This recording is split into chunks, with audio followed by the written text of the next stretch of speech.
Oke, jumpa lagi di channel UPX ID ya. Kali ini saya akan memberikan update terbaru tentang server saya ya.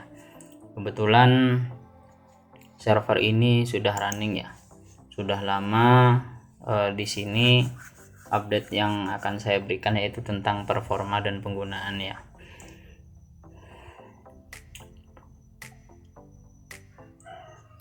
Nah, server ini sudah berjalan sekitar 5 bulan lebih ya, perkiraan itu di sekitar bulan November ya kalau nggak salah, saya lupa.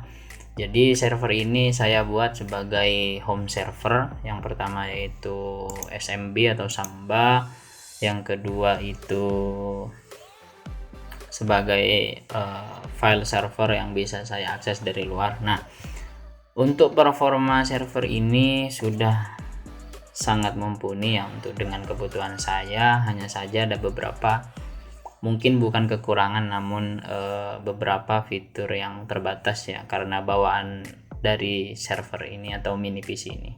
Disclaimer dulu, mini PC ini saya gunakan sebagai server karena satu, harganya murah, yang kedua, spesifikasi dan opsi upgrade meskipun tidak banyak, namun dengan harga di bawah 500.000, kalau nggak salah di sekitar berapa terakhir beli itu 400-an ya, bisa dicek videonya.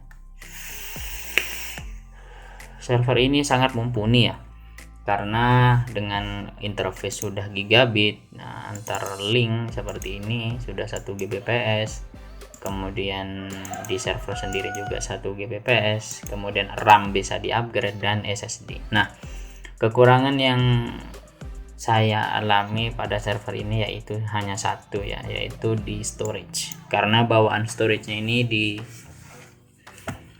kisaran 16 GB kalau nggak salah bawaannya, itu pun SSD ya, meskipun SSD namun kapasitasnya itu kecil ya untuk penggunaan home server. Itu pun sudah saya tambah dengan SSD eksternal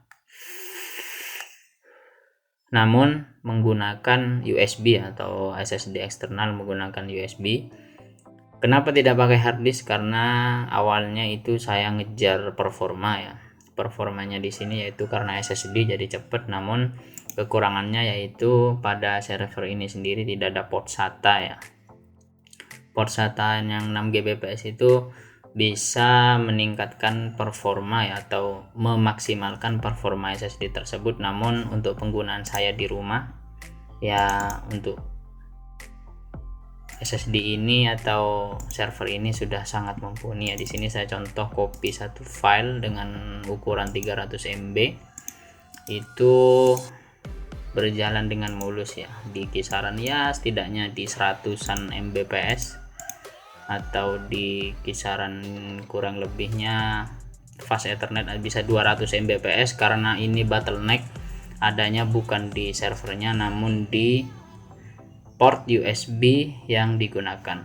Untuk USB-nya di sini masih 2.0 ya kalau nggak salah. Nah, ini masih di 600-an, namun karena eksternal jadi tidak seoptimal atau semaksimal penggunaan. Nah, ini dia di 60 Mbps kisaran, itu tidak semaksimal menggunakan SATA. Nah, kedepannya saya masih ada rencana atau sudah saya agendakan untuk nabung ya. Jangan lupa subscribe, like, dan komen.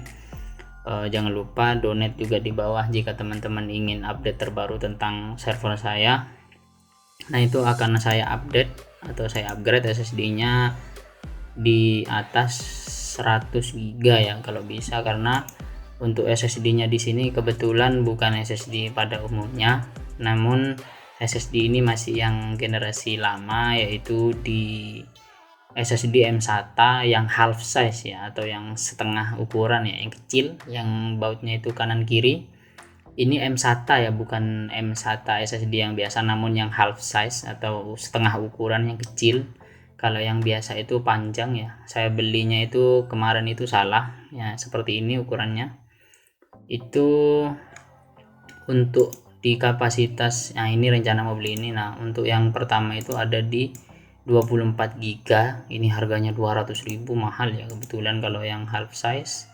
Nah, di sini juga ada yang half size yang dari SanDisk tapi di harga 100.000. namun untuk kapasitasnya masih 32 GB ya. Tanggung ya untuk ukuran server atau mini server di rumah, karena servis yang saya jalankan ini masih sedikit. Kedepannya rencana saya akan update atau saya kasih aplikasi contoh. Di sini sudah saya bookmark kayak extraordinary, mungkin teman-teman mau digunakan untuk ujian sekolah, kemudian digunakan untuk file server yang tidak terlalu besar. Jadi file yang besar itu teman-teman bisa letakkan atau filenya letakkan di eksternal seperti saya ya. Untungnya ada backup atau ada storage tambahan menggunakan USB, teman-teman bisa tambah pakai flash disk juga bisa. Namun kalau saya itu kurang rekomendasi ya kalau flash disk, karena untuk durability-nya masih lebih bagus di hard disk atau SSD. Nah, kemudian selanjutnya itu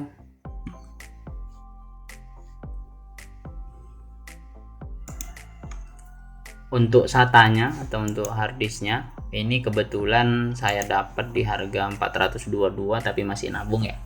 Rencana itu di 256 GB, kalau yang 512 GB kebetulan stoknya kosong, namun harganya juga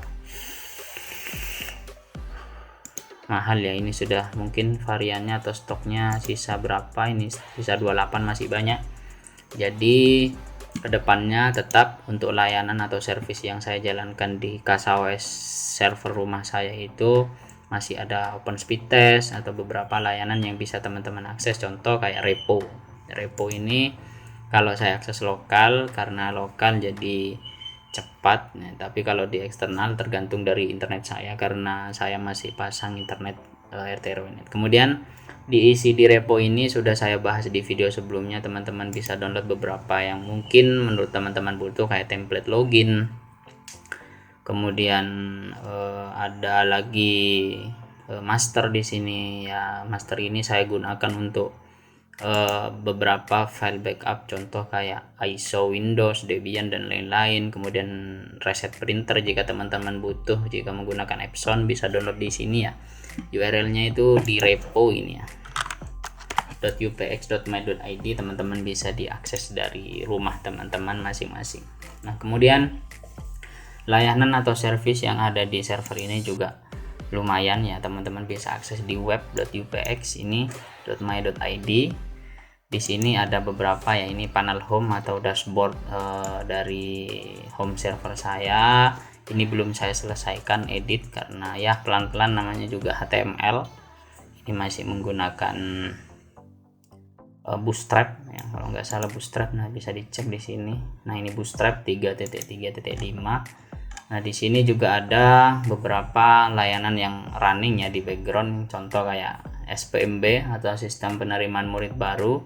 Ini bisa teman-teman gunakan untuk jika di sekolah ya, sekolah untuk penerimaan murid baru. Kemudian ada CBT kalau mau dijadikan ujian online. Kemudian Sisdik juga ada, ini sistem aplikasi pendidik ya. Teman-teman bisa cek di sini atau mau coba-coba. Kemudian Kompro atau company profile. Nah, ini pelan-pelan saya edit, nanti saya rubah untuk home server saya ya, saya sesuaikan. Ini kenapa agak nge-lag karena diakses dari luar ya. Kebetulan saya download kayaknya. Ini belum selesai. Oh ya, belum selesai download saya. Download Office saya lupa. Nah, ini sudah selesai. Nah, selanjutnya juga ada beberapa kayak PHP MyAdmin, ini biar bisa saya akses dari luar jika tidak di rumah. Nah, untuk performa server ini sangat mumpuni ya.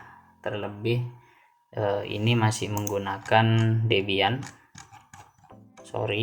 Ini menggunakan Debian Bookworm. Nah, ini saya cancel dulu.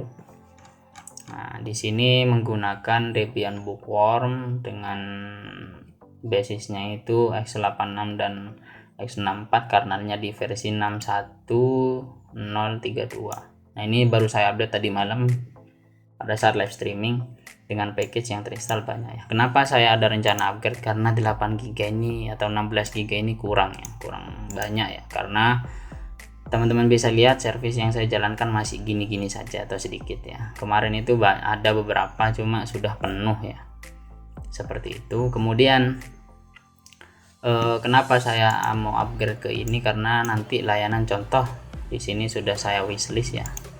Di sini banyak, kayak ada beberapa mungkin teman-teman mau request mau Docker dari Micbotam jika teman-teman menjalankan bisnis RT/RW-net.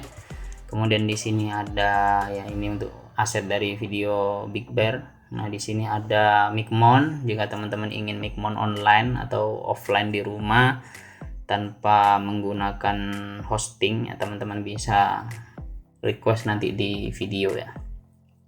Di sini juga ada saya bookmark kayak contoh OpenSID atau Open Sistem Informasi Desa ya. Jika teman-teman ingin buat project untuk desa dan lain-lain bisa ikuti di sini. Kemudian ada template Ramadan sudah saya share ya, teman-teman bisa akses saja di sini. Nanti untuk template lainnya menyusul ya, akan saya upload di sini. Jika teman-teman butuh template Mikrotik. Juga di sini ada dari Extraordinary jika mau buat aplikasi atau website untuk ujian online maupun offline, teman-teman bisa tiru cara ini ya. Kemudian tahap selanjutnya atau di selanjutnya itu pembahasan untuk performa. Selama ini ya yang saya alami untuk server ini kebetulan ya, untuk running CPU-nya karena tidak banyak jadi masih di angka 11%. Kemudian RAM-nya juga masih terpakai di kisaran 23% ya, jadi tidak banyak makan RAM karena service yang saya jalankan itu tidak terlalu banyak. Kemudian juga